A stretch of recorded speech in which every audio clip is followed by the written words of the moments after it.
Hello, listeners, and welcome to this, the 31st episode of the Heresy Accountability Buddies podcast. I'm Jacob, and this episode I'm joined by... Dan, sorry. Jack. John. Ned. And Jamie. And we're glad to have you with us.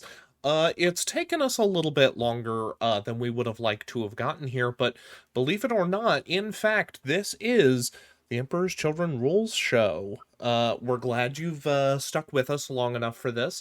But as usual, before we get into that, we wanted to go ahead and kick off with hobby progress. Does anybody have any hobby to talk about? Yeah, this is John. I've spent the entirety of the last 2 days airbrushing pro acryl bright warm gray over all of the walkways and areas of the desert terrain. I didn't quite reach terrain I have until I start putting a step at a time on it, and much to the hatred of my wife is everywhere in this, as I move it from one room to paint it and then another room to dry, and then another room to kind of work on it. So I got all that down. During the podcast tonight, I'll probably be figuring out other colors that I could airbrush to kind of speed this thing up a little bit, as we are currently at 50 days, according to the stopwatch, to Adepticon, and I have my watch set to be a little bit early since I take off. I have a work thing like the 2 days before Adepticon. I'm sure I'm done with everything before that, and then I leave straight from work thing to go to drive to Chicago. So trying to get all of that set up together.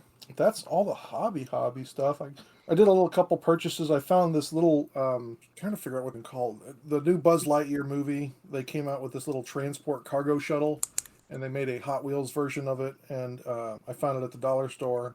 So I picked up a couple of those to use for Titanicist objectives, fighting for the cargo shuttles before they take off. That's cool. And while I was there, they also have Hot Wheel motorcycles that are the same size as 40K motorcycle. They'll be really good inside of junk piles and things like that to add just a little bit more differentiation, shape breakup, and things like that. It's just neat things to pick up there. And then a new batch of pre-primed WizKids models came out. There was a really cool looking NPC guy from the Magic the Gathering line that I picked up as well. But I'll be painting. That's everything I got done. Just a tip on those. Mm-hmm. You want to contrast paint them, you either need to recoat them with I've paint, contrasted them before. or you got to blow dry them. Yeah, I had no trouble with the last one I did. My friend bought a druid thing over. I forget. He had some little electric lightning shooting out of his hands, so I contrasted that guy up while we were watching Top Gun one night, and so that one took contrast really well. So we'll see how this one. Yeah, I've found that most of the time I have to blow dry at the very least, cure it a little bit more, or it wants to smear around and not cover all the. I've done a bunch of them. That's the best way. I've found that always is. You're my. I'll keep.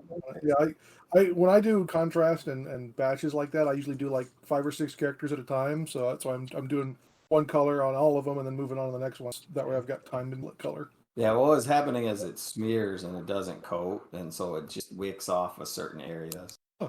But anyway. Cool. How about Ned? You haven't been on in a while. What have you been doing? Yeah, man. I've been pretty busy with work and stuff, but now I finally made final choices about what I'm taking to Adepticon. So I am putting everything together and gonna start batch painting next week.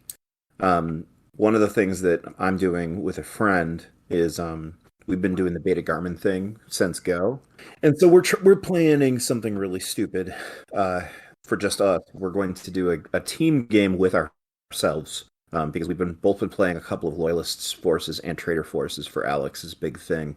So we've got a big game lined up in February. So I've got to get an additional 3,000 point army finished that I know I'm not bringing to Adepticon. So that'll look good for that game. And then I got to get everything that I want to bring to Adepticon. So just a lot of stuff going on. Well, I hate to interrupt, but if I'm right from some of your content I've been following, you've also really been stepping it up with that schedule since the holidays for Ineptus Astartes, yeah? That's the other thing, actually, is that I've been taking a lot of time with that. I'm much more active now on the YouTube channel, which is, you can search for it, Ineptus Astartes 30K. And I'm toying with the idea. I just released one of the last episodes from the podcast just straight to YouTube afterwards as well. Just toying with a way of putting something up without paying data storage fees. Yeah, absolutely. I know more than a few other shows who do that. Yeah. Yeah. It's a great But way to kind of cross promote and yeah. get your content out there. No, it's been a lot of fun, but yeah, it is very time consuming. And I've got some fun, well, I have stuff I think is going to be fun coming up. But just planning, filming, editing. I'm gonna try to do some video content here soon, but just hours and hours of time trying to balance that with just normal hobby stuff it's wild. But if you just stop playing video games, that does help. So Yeah, that's what we're on. me and Jacob don't help you. No, you don't help me much then, but I haven't been playing that much Destiny lately. I've been too busy with this stuff. But maybe sometime soon we'll play some. But This season's kind of dead, so you're not. it is kind of dead. So. Yeah. Well, but yeah, that's that lurch before new X Pack. So right. But yeah, that's me. Who do you want to hand it over to? Jamie, since you opened your big beautiful mouth, what are you up to? Okay. So in the trials and errors of Jamie, I have been working on my inner circle Knights in a Venom, or whatever you want to call them, from my Dark Angels. I've got 10 of them I'm painting up. And I'm also working on masking and blocking out checkerboard patterns on my sabers. That's what I'm actually working on as we're recording right now, is taping up so I can do the second coat of paint, so then I can start blocking over the top of it and start doing the checker, which I'm doing by hand, which is going to take forever. So, but it's what I've got right now. Other than that, that's pretty much it. Just a lot of home stuff going on as per normal.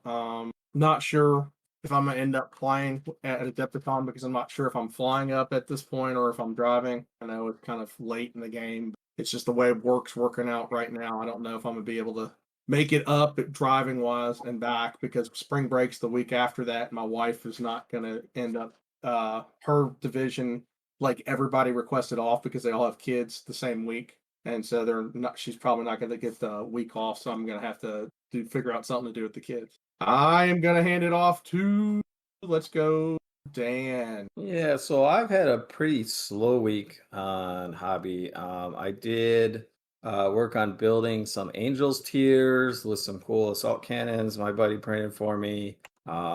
They're a little rough, just getting the arms and the guns to fit and match up. And I'm going to have to modify my priming system, because I have to figure out a way that the gun can be matched up with a dude when I go through priming, and I don't know, keep the guns together. So, but I definitely want to paint them. There's enough cool stuff. I want to paint them separately. So I've been working on that. Right now I've got this Blood Angels chaplain with a jump pack from 40K that I'm going to put together and switch over to an axe from the Sanguinary Guard.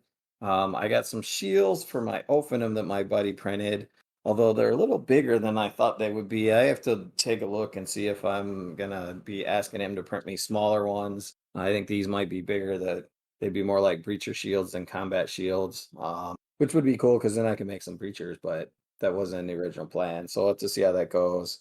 And then the other thing I did is I was printing away at my printer, and it jammed up, and the Bowden tube jammed up with filament inside of it, and I didn't have a spare one. And since I bought the printer, I've been sitting on a direct drive extruder upgrade for it that I had not done because everything was working well. So I tore my printer apart yesterday and put it back together with a direct drive extruder.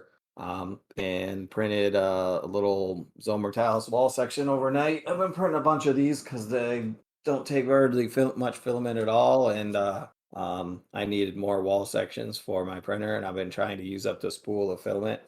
So I printed another one with the extruder change last night, and it came out just as good as they were coming out before, so I didn't screw anything up too horribly in the changeover, so I'm really happy about that. So that's pretty much what I got going on. So who we got? Just Jacob, right? Yeah, I think that's just me left. Am I right? Jack, yeah. Jack. He's sitting over there hiding from us. Like a champ. I hadn't heard that big giggle yet. That's my problem. There it is. See here. I just put a satin coat on Fullmentaris before I logged onto it, along with weathering on a Whirlwind Scorpion and a Aqua and a, what else did I do? A Praetor. So that's all drying right now.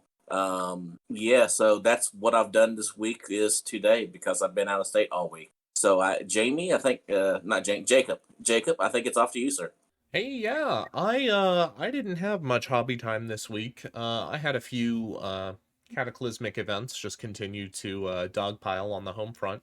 But that being said, on a more positive note, she and I were able to start ripping up some carpet and the padding underneath, and starting to restore the hardwood that kind of runs throughout the house, that's been covered up for that's probably for at least my life. But based on my mom's reaction, we're probably talking 40 to 60 that it's been hidden away. Thankfully, it seems to be in pretty good shape, so that's always exciting and encouraging. But it has definitely gotten in the way of my would-be projects as far as me concerned. Really hoping to start pushing some of those though. I know I've got a couple guys who want to get games at the Battle Barn here on February 11th. Once again, you can find the Facebook event out there for that. Please RSVP. We'd love to see you there. And yeah, so that kind of takes us through it, I think. Anybody else? Any notes before we get going into our Emperor's Children rule? I guess I just want to say that stories like what Dan just talked about, the nice thing about having friends with 3D printers is that I'm more than happy to just pay them to print things for me and buy supplies for them and, give them beer and whatever else because just hearing all of the words, like I don't think I could ever do and maybe this is a topic for listeners too. Maybe people are thinking about this or maybe people could respond to this, but like 3D printing sounds like a hobby all onto its own. It is. And I don't have time for it. Yeah. So, yeah.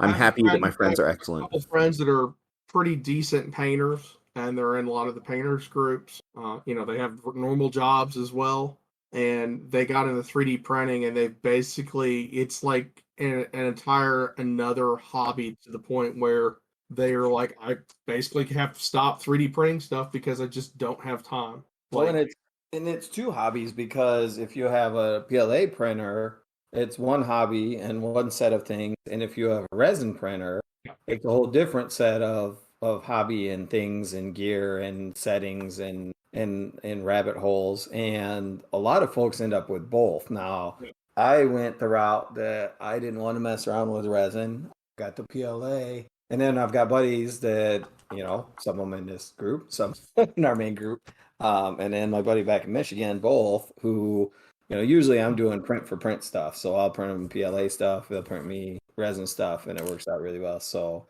but yeah, you are definitely correct that, you can get a printer and plug it in and it works right away for a little while, and then it doesn't, and it becomes a hobby, keeping it going and working on it all on its own, and can suck up tons and tons of time and resources and money and everything else, just like all our hobbies. So you are definitely correct there. The only pushback I have with this is that, at least with the 3D printer, other people in my life get benefits out of it than just looking at my pretty models. The Miss has made me print her many things. My mom, it was Christmas present one year. I made Star Trek, not motion picture, Wrath of Khan name badges for everybody. This is a solid 3D print TARDIS dice tower. So you die in the top and it rolls through the bottom and comes out. This is like a 4.5 day print when I printed it. And this is shiny PLA, so that's just not painted or anything, as it was for my wife, who's a Doctor Who fan, not me. So, yep, that is true. Yeah, definitely the case. With all of that said, long have we waited. Time is now. Emperor's Children. We did talk about the fluff a number of episodes ago about vaguely this flawless legion in eternal perfection. And their rules are really trying to exemplify that.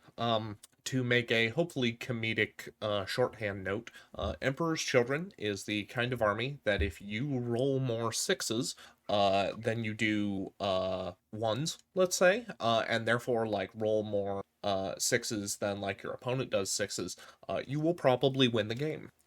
That's a little stupid and a little shorthand, but given the fact that they present with significant access to murderous strike weaponry in terms of both the Phoenix Spear and the Phoenix Rapier, there's a lot of potency there to chop through multi-wound models. Sometimes I could see that coming out a little bit dicey against Automata and Dreadnoughts, if for no other reason than those units sometimes having some pretty robust defenses behind them. But compared to other legions, I think Emperor's Children are gonna. For starters, their legion trait is that when they successfully charge, even if that charge was disordered, they swing one initiative step before they are supposed to swing. That's not just the ordinary, like, hey, you get +1 initiative. Swinging an initiative step before you are supposed to swing means that if you put Power Fists on models, those are going to be going at I2. Your Thunderhammers, again, going at I2. That rule in and of itself is relatively innocuous, but it's extremely potent once you actually like get it into practice. And it, along with one of their pieces of war gear, the Sonic Shrieker, is really designed for them to break parity with opponents once they get to close combat. At some level, I don't think it's unreasonable to refer to Emperor's Children as running something vaguely analogous to like a Dark Eldar style witch cult army, where you may have some difficulty crossing that gap and getting into close combat, but once you get there, even if the opponent thought that they were well equipped to handle you, they should find out. The Sonic Shrieker, just to kind of give the shorthand on that, is if you are locked in combat with at least one model that has a Sonic Shrieker, you are -1 to hit. That means that if you, let's say, put an Emperor's Children Dreadnought into close combat alongside like a unit of Terminators or what is it, their Phoenix Wardens, who are, or well, those are the Terminators, Palatine Blades. There we go, the Artificers. That Dreadnought is now -1 to be hit. It doesn't modify your weapon skill, it's -1 to hit. So if you were already a weapon skill 5 unit and you got into close combat with somebody who was weapon skill 4, and you've got a Sonic Shrieker, now they're only hitting you on 6, which arguably is better than having an invulnerable save. So I was actually going to ask a question about this. What's going on? Sonic Shriekers, it says that this is on the turn that they charge or are successfully charged. However, just looking at the rule, and maybe this has been FAQ'd or spoken, and I've just missed it. It says specifically that all models in any enemy unit locked in combat suffer a -1 to hit rolls. Now, while that is, just the first turn of combat one way or another, it occurred to me that the word rules as written, let's say, Unit 1 charges a group of Palatine Blades, gets them stuck in, and they come to a relative stalemate. Next turn, you pile in on the Palatine Blades with a tactical squad or whatever else. Rules as written, you extend that now for everyone involved in that combat by another turn, which I thought was interesting.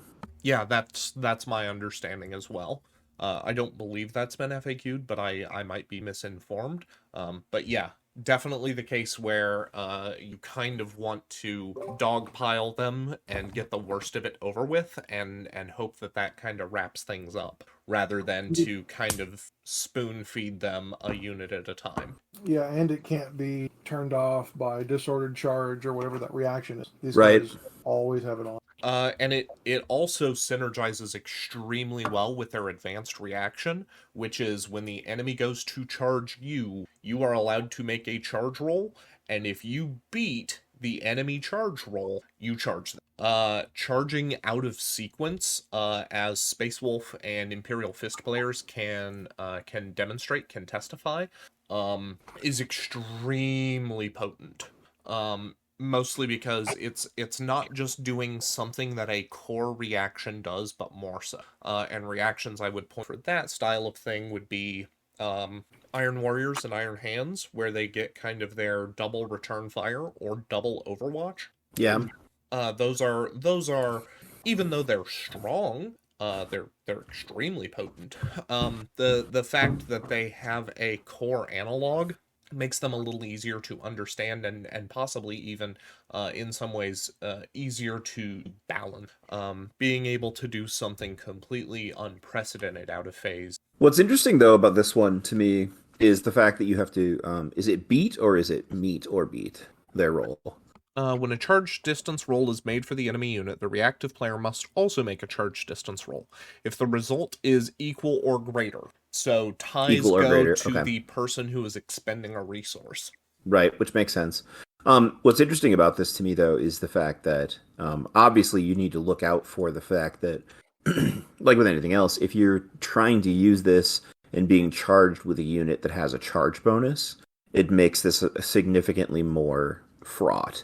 And also the fact that, because the other option is you can make a shooting attack, but I was wondering how many units are there that you might consider using this reaction with in the Emperor's Children list that could get a good benefit out of the shooting reaction if you fail the charge distance roll. So fantastically, most Emperor's Children units, and this is something I've noticed at the very least for this edition of Heresy, relatively holistically, is that as you kind of look at things, and I've done this a lot as an Alpha Legion player, because I want to steal those units, do other things with them, is trying to figure out if or how many units have both, let's call it better than bolter shooting, Yeah. as well as presenting with power weapon in close combat, or something better than a power weapon. There's very few of those. I can point to the Knights Cenobium are relatively robust in both phases. Admittedly, the Flamer template is not amazing, but especially if you can really put that in a position where suddenly you're getting 3 to 5 hits per model, you can push those rending numbers, or I think it's breaching on that specifically. It is. To try to get more of those in. Past that, both the Death Guard's Terminators have kind of better than bolter shooting paired with power weapons. But that's kind of it. Yeah. I don't know of too many others to there. And so yeah, if you fail to countercharge, you might be wishing that you had, instead of using this on one of your Phoenix weapon wielding units, that you had possibly saved this for like a dreadnought or something, where if you flubbed the charge, depending on your dreadnought, you may have like the Gravis plasma cannon or some multi-melt return. Yeah. I mean, it's still a really cool and useful tool, but just there is a noticeable risk in there, which is fine, honestly.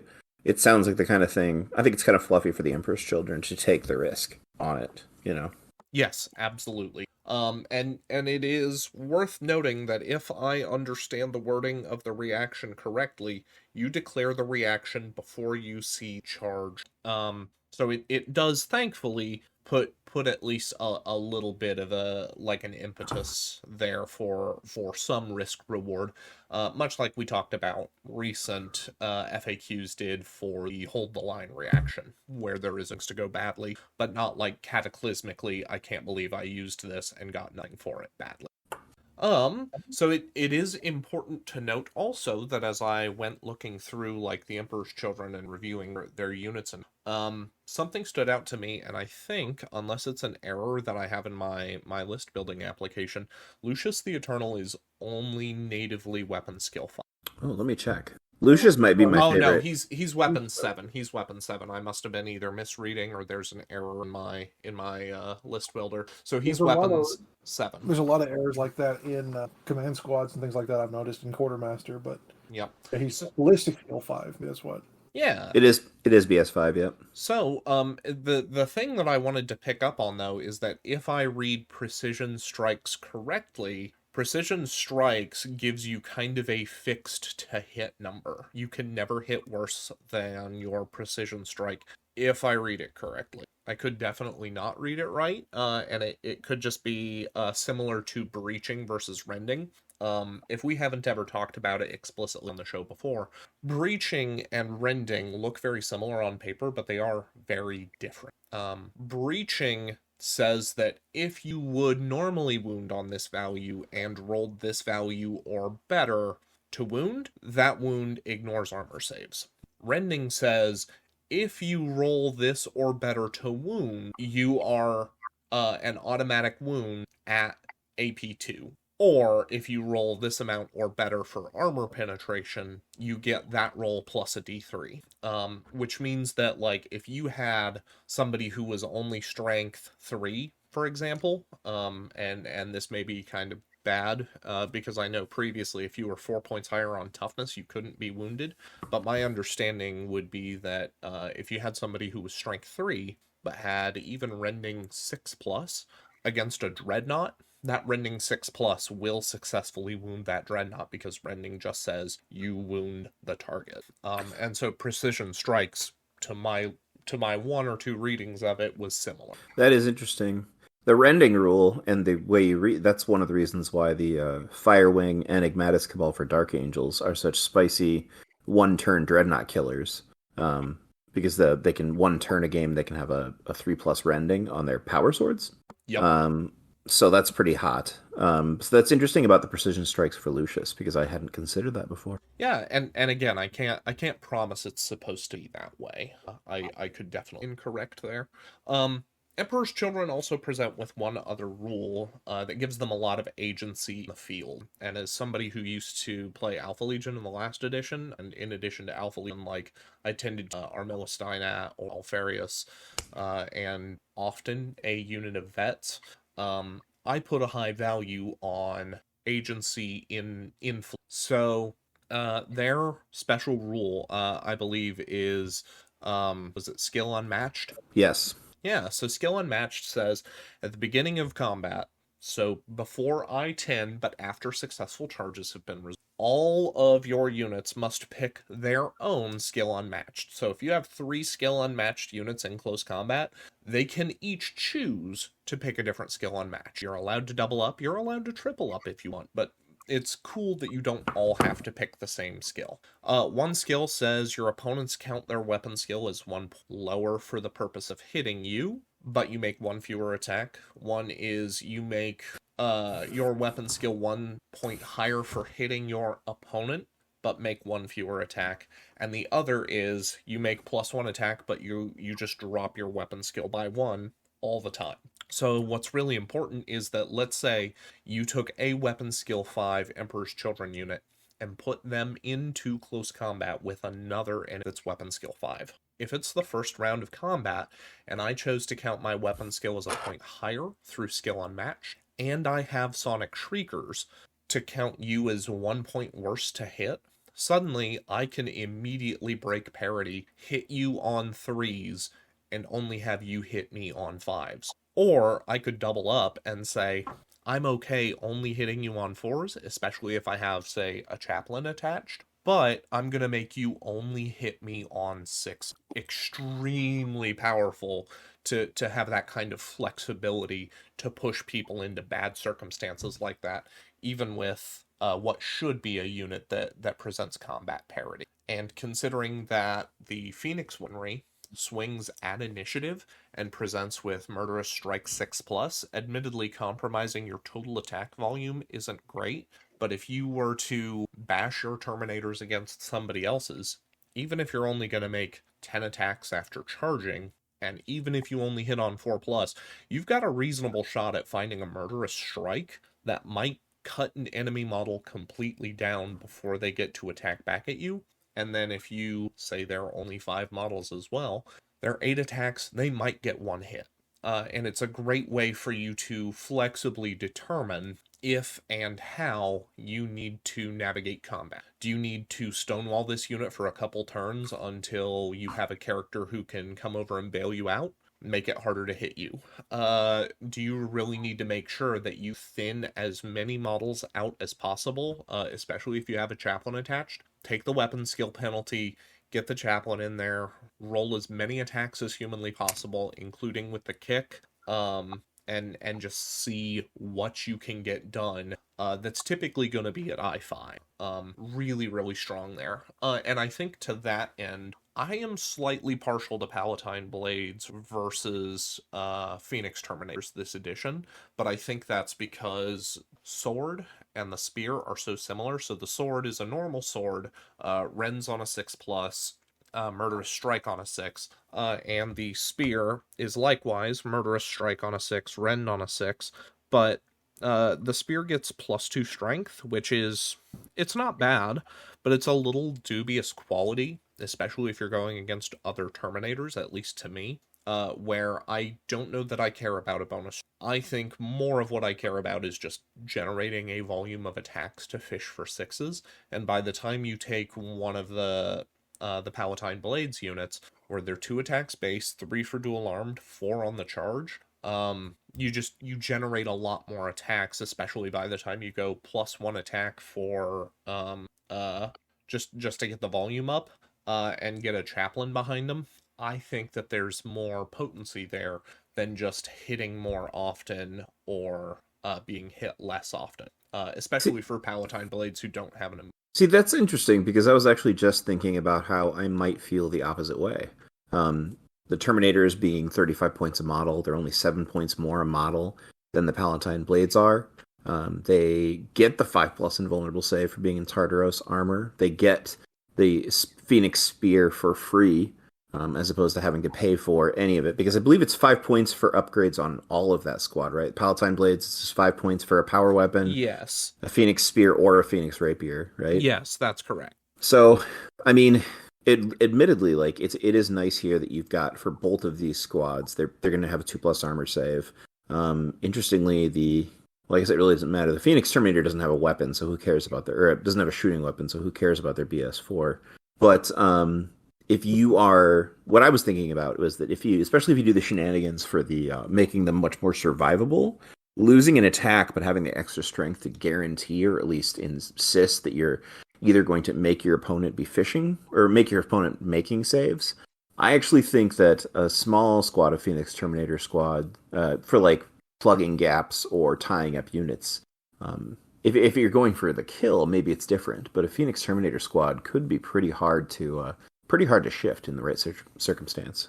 Yeah, definitely the case. And again, this is sort of the reward of granting player agency, of not locking a unit into a choice kind of like at list creation, or even at the point where you put the model on the table. I can run kind of Dark Angels and Thousand Suns both as parallels there, where even if you don't make the choice until it's time to put models on the table, you can't change the choice mid-game, which is significant. Relative to here, where I can change every single turn of combat if I choose. And I do think your point is important to highlight, that yes, you do have to pay for the rapiers or for the spears, for whatever you choose on Palatine Blades. Even though in a vacuum that means you can take some guys without those as sort of a blade of wound. True. It definitely complicates running the numbers on when you get to combat. The other thing too to think about, and this is the one thing I was looking about with these squads, is that if they run into a dreadnought, they're hoping for help.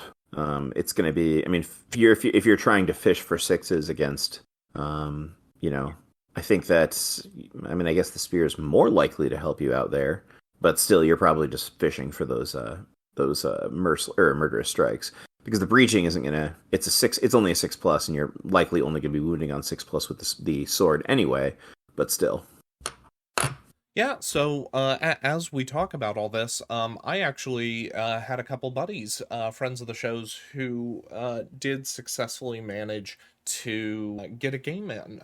They actually played a Istvan full-on like Fulgrim versus Ferris fight. So Fulgrim was playing Maruskara and had some real presence of Phoenix units. And Ferris, I think, was playing Pride of the Legion and had brought a number of Morlock Terminators to bear. And we had talked about, just on the last show, some concerns about like the overall durability on Morlock Terminators.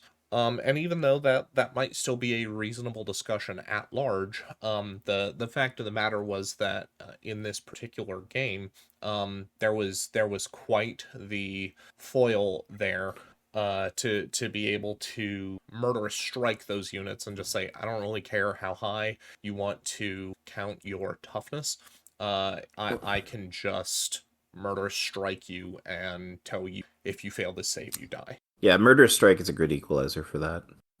So you think you would actually put the Phoenix Warden console and a chaplain in a unit at some points in time? I don't know that I would immediately double dip, but I haven't looked super closely at the console choice.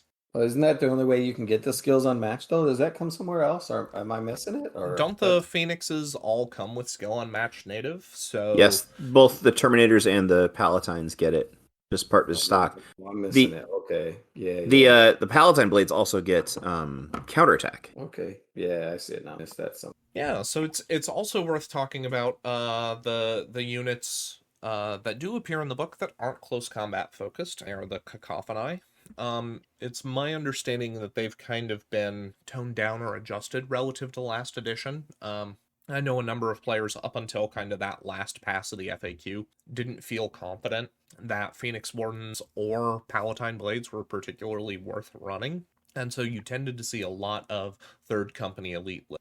And that was therefore also a way in which the Sun Killers came to be.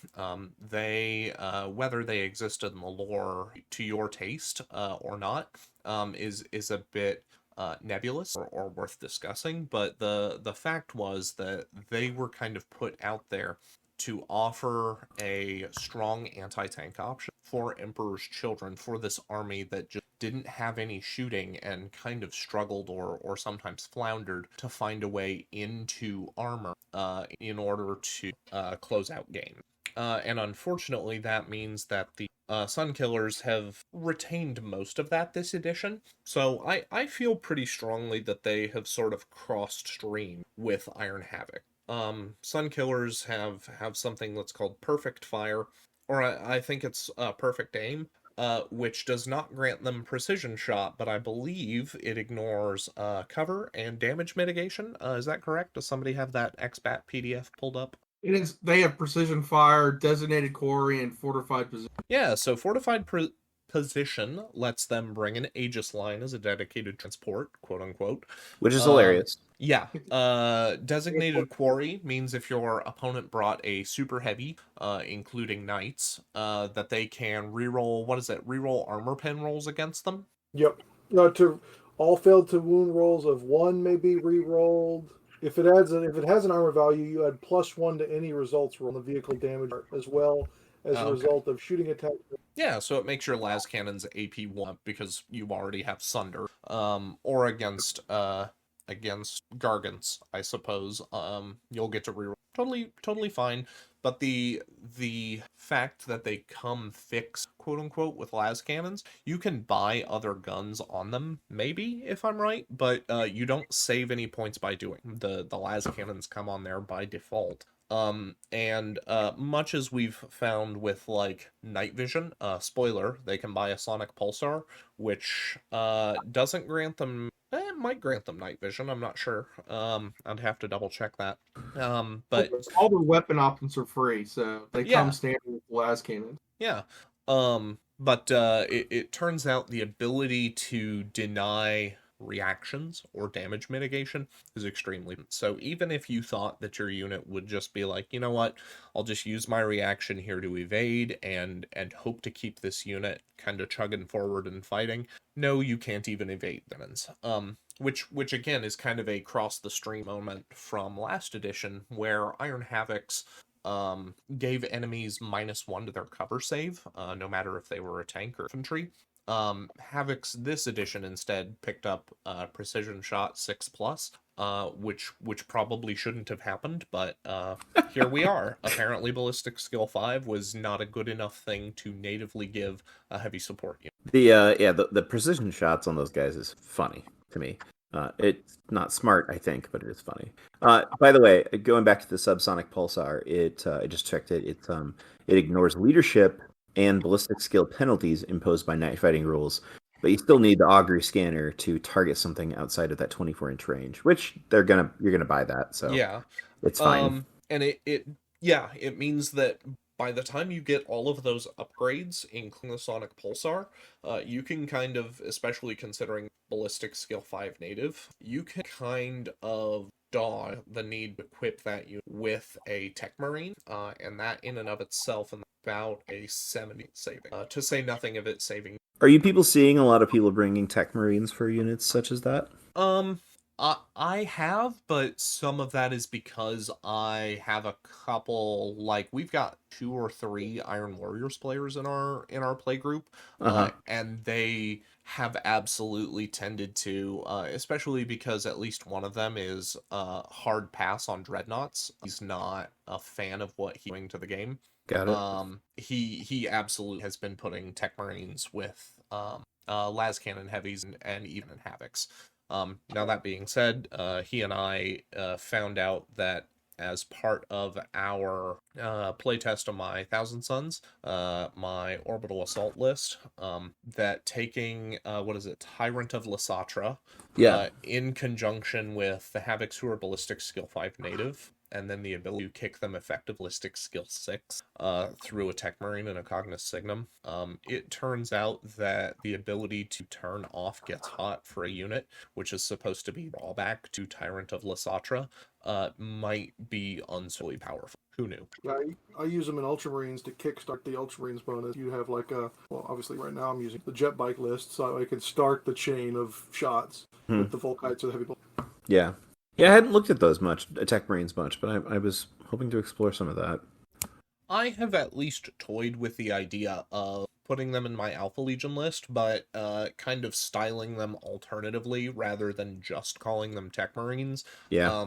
I was going to play them up as kind of being operators, where by the time you get the full, what is it, a plasma pistol and a meltagun that comes on the servo arm, or the full Machinator array. What is Yeah. it that they can get? Is it a flamer and a meltagun? I knew Or it is was a that wrong? flamer and a meltagun in 40k at one point. Flamer and a plasma pistol, and then they also get that free power fist can throw into whatever you want. Oh, that's And what's right. weird, You They can keep that even on jet bikes, even though it's no possible way to put it on there. yeah. I thought the Machinator array was not a power fist per se. I thought it was more like a Paragon blade. I mean, without murderous strike. I thought it was just like +2 strength, I but think you it's get a 2 strikes. It's a power axe. I think Oh it's- no, yeah. no, you have it's an axe and a fist, both. right. Oh. Yeah. It's the Machinator array that's the power axe. It's the servo arm that's the power. That's Right. right. That's what I meant. Yep. And yeah, that's definitely the case. I think it's, can you buy Tech Marine's special weapons? Is that where I'm thinking of him getting a meltagun? There's a couple of things you can buy, but every one of them is limited. So if you want all those special weapons, you can't buy the Cognis. It's really kind of the oddest war gear choices. It's not like you may take these things. It's you get one of the following. Interesting. So, I should pull up that unit entry and look at it as it's printed. But regardless, that's that's something that I was considering, but haven't generally gone full force on. Mostly because the big thing that I see both as the reason to take and to not take a Tech Marine is the Cognis Signum. And I think that war gear might be a little overloaded at present. The fact that it is a true +1 ballistic skill, previous editions, less so of Heresy, more of 40k, would let a Cognis Signum fix a unit to ballistic skill 5. Actually, Heresy did it too, because I was so sad that they took it away from Alfarius and Armillus Dynat. Both of the units used to have one. It used to put you to a fixed ballistic skill 5, and now it is +1 your ballistic skill. And I think even if it gave night vision before, night vision in previous editions was a little less potent than what it is now. So the fact that it ignores the leadership debuff, ignores the ballistic skill debuff, ignores the targeting restriction, and the fact that it kind of goes that next level to deny the evade reaction is a lot to cram into a piece. I don't know what the true math or the give and take is on taking your stock standard Tech Marine and just giving him the Cognis Signum at 70 points. I don't at all know where cost benefit is there. But I know that could be extremely concerning to start pairing not just with these units, but if you look at something like Pyroclasts, where you can have that entire unit of Meltagun, that can get exponentially more potent than what it looks at first pass. That was kind of the backbone of the list that Maka posted on the Outer Circle today, and some list building. Salamander's list was very much like combinations of things that worked really well in sequence together. Yeah, it's a lot. And again, consider then some of these units that are designed where, even if they're below 5 on their own, they're still designed where gets hot is supposed to be a drawback to using them. The ability to then push yourself to below 6 and re-roll those ones, at least to have a chance of making them ones, is a lot. Which would work with a cacophony. Hey, there we are. Hey, we're Those back. 3 shots gets hot. Yeah, I think that's correct. 1 second. Yeah, 36-inch, strength 6, AP 5, assault 3, gets hot, pinning, shell shock 1, and deflagrate. Now, that being said, cacophony are only ballistic skills, so you're not really going to be able to push them to that 5. But it was still worth bringing up and talking about. So right away, the cacophony, because you can see that gun profile has become sort of pseudo Volkite or Volkite adjacent, rather than what it was last edition, when you totaled up how much damage they caused, and then you made the other guy take a leadership test, and for each point he failed by, he took a wound with no saves of kind allowed behind it. That's a big change to move to just some shots, quote unquote, just some shots with pinning and a -1 leadership check and deflagrate behind it. Yeah, the shell shock is interesting, and potent. But I'm actually curious. I haven't actually talked to anybody who's run the Third Company Elite to know anything about it. It wasn't necessarily the flavor that I would have been interested in if I was playing Emperor's Children. So I kind of just disregarded this little chunk of the list, honestly. Yeah. So to then fork away from Third Company Elite, Maruskara ended up being part of the determining factors for what had that battle go sideways against Ferris. Or at least the guy playing in Iron Hands felt very sure that was the case. Because the new rules for flanking assault, you put your point on the board. That's where you flank assault in from. You are now, to my knowledge, allowed to assault the turn that you flank assault. Correct. And much like Day of Revelation for Blood Angels, which I think is a super fitting foil here, to have sort of the same thing but different, especially for those legions. You just pick the turn that your outflank happens. So even if during the first turn you've got to pick some durable units that kind of have to hunker down and hope for the best, the fact that then you can bring in all these units from this outflank point, and they will get +1 to their movement characteristic. Or I'm sorry, no, it's at the start of the controlling player's turn, everything on the battlefield gets +1 to the movement character, including those deployed via flank assault. So you'll get +1 movement characteristic any turn that you arrive on. So the stuff that starts on the table will get it, quote unquote, immediately. But then the stuff that's a flank assault, for example, those exterminators, those palatine blades, you only have movement 7. Those are going to get the kick to movement, which is going to give them, in addition to that 1 inch of movement in the movement phase, that's going to give them that +1 to their charge. That's worded a little odd. That it's anyone deployed gets +1 until the start of the turn in which they bring on deep strike assault. Okay, yeah. So I just was kind of speed reading there. Yeah. So no, the stuff that gets brought on will not get it, but the stuff that starts on. So if you end up going second and somebody's trying to run you down, you'll either get to evade or take a charge opportunity. Obviously there are some costs to it. That you're not allowed to have heavies in that outflank, but you're still allowed to include heavies. So the fact that you can run Sunkillers and still pull off this flank assault trick, really there. I know that having tried to play like Headhunter Leviathan out of Alpha Legion, that these guys get to keep their heavies, which I don't get to do, is pretty crazy. Admittedly, they lose out on the ability to deep strike, but they're not allowed to. They kind of lose out on deep strike.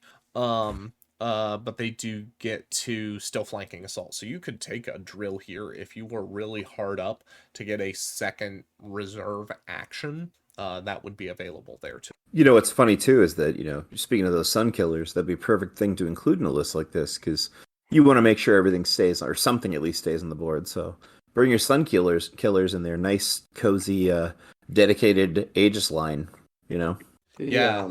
So the Aegis line this edition got a rework such that it now gives a 5-up cover to those units behind it. So if you brought vehicles, if you're able to get them behind the Aegis line, they'll get a 5-up cover there, which is better than they can get from any vehicle. And I think you also get some other boons for being like in base contact with it. Am I right? I cannot recall off the top of my head. Yeah. I'll pull up the file. I will say the other part about that is that if I read it right, you don't have to bring the flanking assault and the subterranean assault in on the same, Right. because it says or, so you could choose to bring one in and then save the other one for a later chance and bring the second one. Yep, absolutely the And case. you pick as you go. Whereas Dawn of Revelations, you have to pick at the beginning of the battle whether it's your 4. Oh, interesting. I guess I didn't immediately notice that you don't have to write it down kind of before the game begins. Yeah, kind of nice.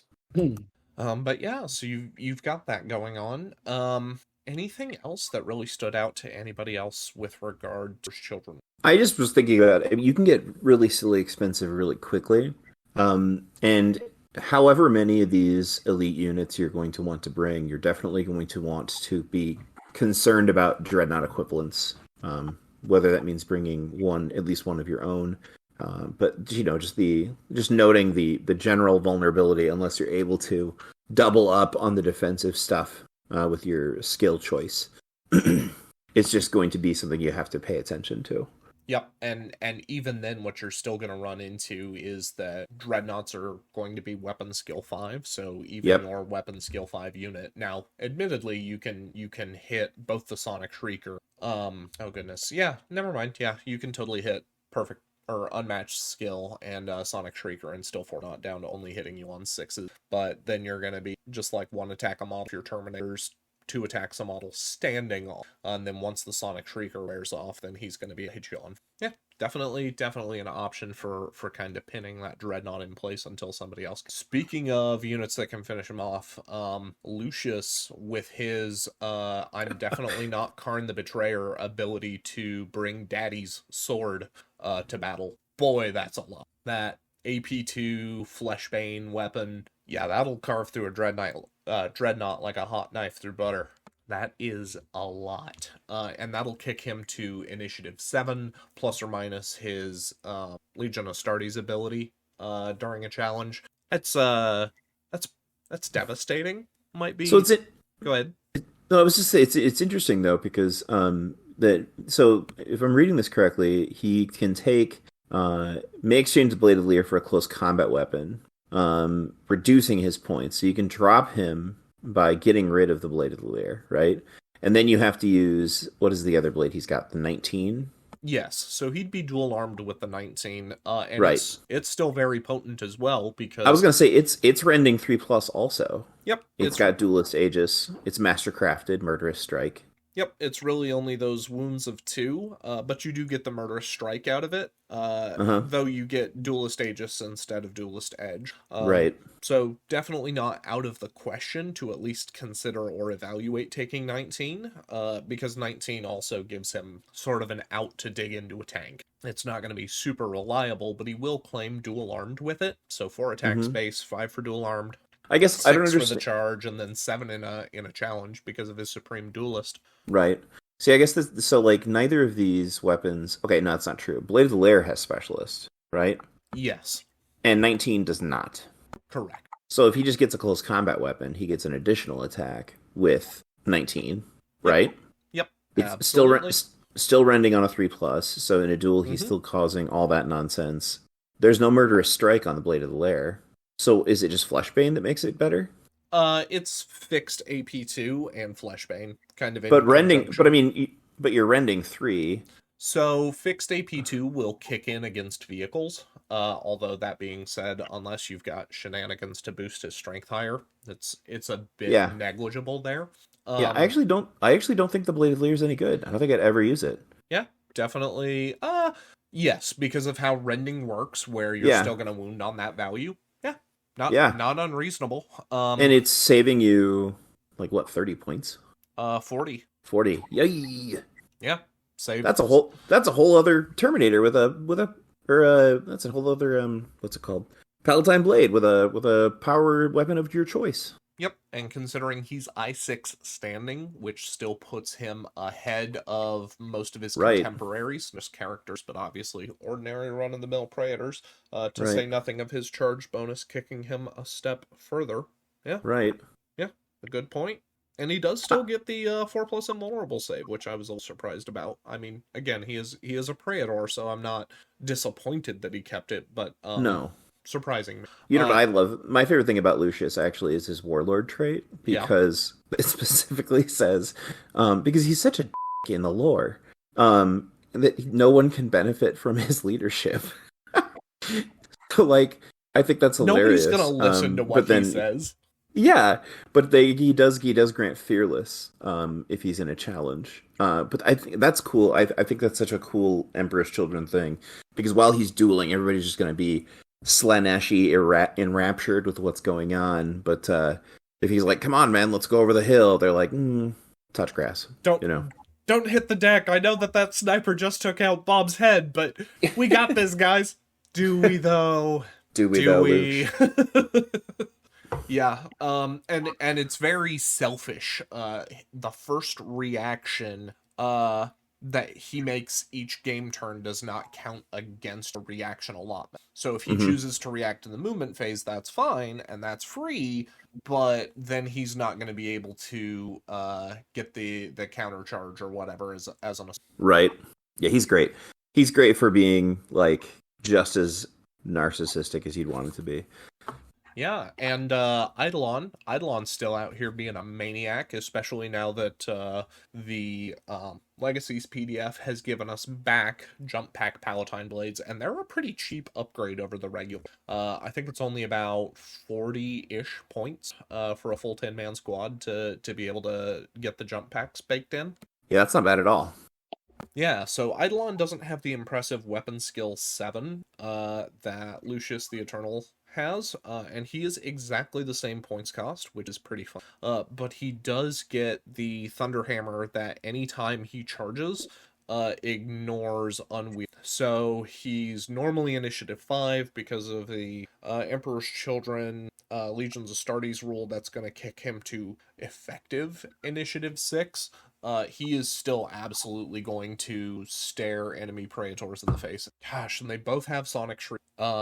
Admittedly, Eidolons are free, where Lucius has to pay 10 points for his, but that's still huge for the ability to just on the odd chance that I don't skin you alive in close combat. Here, have this. Hit me on 1 point less, even if we did have the same one, which, if I'm Lucius, we don't. Man, or even take an Eidolon with another character to eat the challenge for you, and just leave him to go bash the enemy squad. He's really good. They two good characters, and I mean, so I made that. I don't know if anyone here listened to it, but I made a video. I did my own little Legion lore tier list on YouTube, and the Emperor's Children are that Legion that I don't think I'll probably ever play, but every time I read about them, I want to.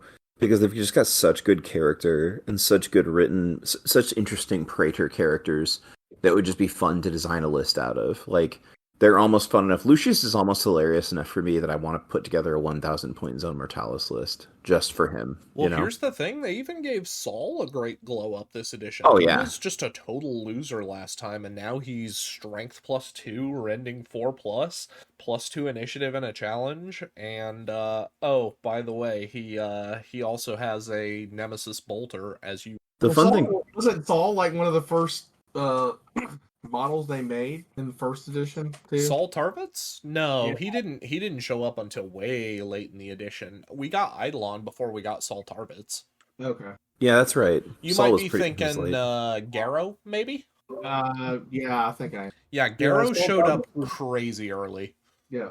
Tarvitz was nearly at the end of 1.0. I picked him up to one of the Inquisitor guys. I can't remember the name. The Malcador shows. Well, it was always because he's one of the first characters that you really get to know really well, right, through the book series, and they didn't bring him out till almost near the end of the first season. My mistake. I was confusing. Yeah. Hey, no, that's all right. That's totally worth doing. There's a lot of characters. Not as many lieutenants there as there are in BK though. Sadly, no. I think I counted today, and there was actually 13 different lieutenant models right now. So Now, careful, because you've counted them. It's a bit of a Heisenberg's uncertainty where because you've observed the particle, now it must change. probably, well, they have one they release every any sort of release, even if it's like not even has nothing to do with the Marines. There'll be a Marine lieutenant. So I think they are coming out with a modular Marine lieutenant anyway. Aren't those just called Marines? Yes, at this point. Yeah. So as we kind of wind things down, I don't know that I feel like Fulgrim changed a whole lot from last edition. Did anything on his sheet or anything about him really stick out to anybody? I guess at some level, like, he lost his previous ability to take a warlord trait, which was very unique among Primarchs.